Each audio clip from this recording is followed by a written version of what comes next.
మలయదేశ తెలంగాణ ఉద్యమం తర్వాత ఏర్పడిన రాష్ట్రంలో ముఖ్య ఆకాంక్ష అయిన నియామకాలు అనుకున్న స్థాయిలో జరగలేదని మాజీ ఎమ్మెల్సీ దిలీప్ కుమార్ అన్నారు. నిరుద్యోగ యువత భవిష్యత్తులో వెలుగులు నింపడానికి తాము సిద్ధంగా అవుతున్నామన్నారు. దీనికి సంబంధించి ఛానల్ను కూడా ప్రారంభించబోతున్నామని మాజీ ఎమ్మెల్సీ తెలియజేశారు.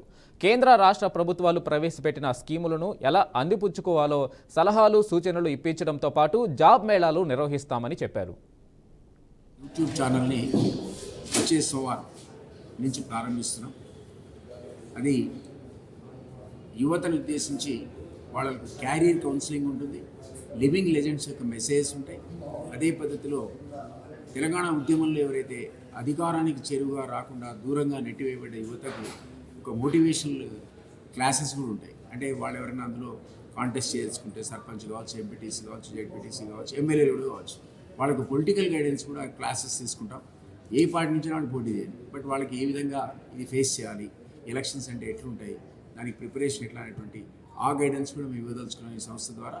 జాబ్ మేళాస్ కూడా ఇందులో విరివిగా ప్రచారం చేస్తాం. ఈ జాబ్ మేళాస్ ద్వారా యువతకు ప్రైవేట్ సెక్టార్లో ఉద్యోగాలు, ఎందుకంటే వాకిన్ ఇంటర్వ్యూస్ కండక్ట్ చేస్తాం. ఇప్పుడు ఫర్ ఎగ్జాంపుల్ June 14th మల్కాజ్గిరిలో కూడా పెడతాం. ఏప్రిల్ది డేటింగ్ డిసైడ్ కావాలని చెప్పలేకపోతున్నా. June 14th అయితే మీకు చెప్పగలుగుతున్నా. ఆ రోజు మల్కాజ్గిరిలో పెడతాం. అది అదేంటంటే ఒక 100 companies, private companies, multinational companies plus మామూలు కంపెనీస్ కూడా తీసుకొస్తాం.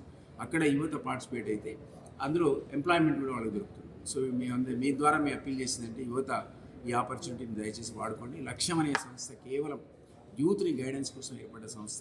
ఇది ఒక యూట్యూబ్ ఛానలే అయినా దీంట్లో కాన్సెప్ట్ ఏంటంటే అందరినీ మోటివేట్ చేసి, ఇవాళ రేపు అసలు ఉద్యోగాలు దొరకట్లేదని పాపం 2 లక్షల మందికి ఉద్యోగాలు ఇస్తే మిగిలిన 33 లక్షల మంది ఏం కావాలి, వాళ్ళకు లోన్స్